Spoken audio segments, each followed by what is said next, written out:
I think photography is a really great medium to look at youth culture because it's about capturing the specific moment. It's about capturing a glance, it's about capturing a gesture, it's about capturing a mood. And en masse, it's about really trying to document a movement. Sometimes there's really explicit subcultural movements, like skinheads, or even like the kind of guardian angels who patrol the subways of New York in the early 80s, as captured by Eve Arnold. So sometimes it's about a movement, but really photography is great at individual moments, at moments of clarity, of beauty, of connection. I think as a sort of young person, as a teenager especially, you always feel this sense of being alienated. You always feel this sense of being outside. You always feel this sense that no one understands you. But what photography captures is both that sense of separateness and the deep desire for connection that people have, that young people have with each other in the moment.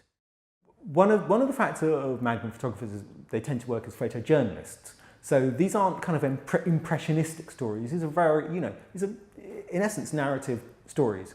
And in each room that we go to in this house, we see a different photographer and a different photographer's take on youth culture through history or geography. Deliberately, I've tried to, this isn't a chronological display. It's not a history of youth culture. Hopefully, what it is a series of sense impressions. Hopefully, what it is a series of stories that add up to a greater whole. So I'm not trying to offer a didactic take here on the experience of youth, but I am hopefully offering different scenes, different glimpses into the sensibility of being young. That's documented by some of the world's greatest photographers.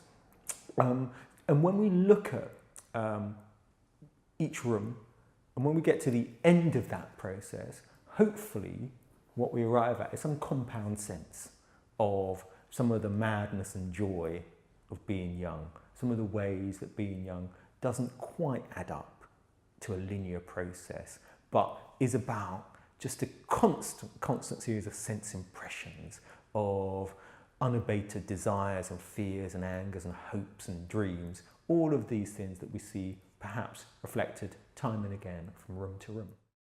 It's really interesting to me thinking about the Magnum house as a proper house, as a space that would also incorporate the designs of the Ekow Eshun.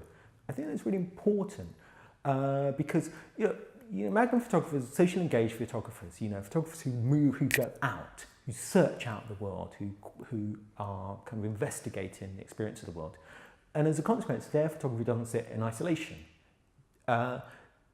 We can show those photos in bare walls, in a gallery and so on, and that's fine and that's absolutely appropriate. But equally, these are photographers who are invested in the world, who are curious about the world, and it makes sense to my way of thinking to also then show them, in environments that have life and busyness to them, environments that that invite kind of sitting and spending time and kind of engaging with people.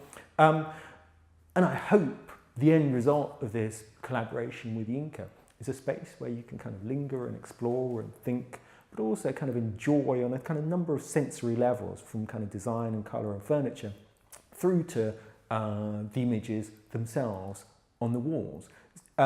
Again, the experience of being young isn't an exclusively cerebral one.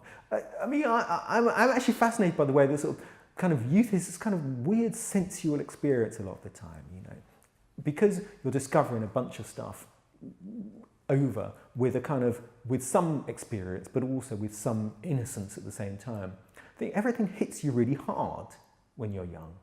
And I hope the experience in this house is one where you can go from room to room with a sense of discovery, discover again through the surroundings we've created what it feels like to look through the world, perhaps, of some of the people who are photographed in those rooms.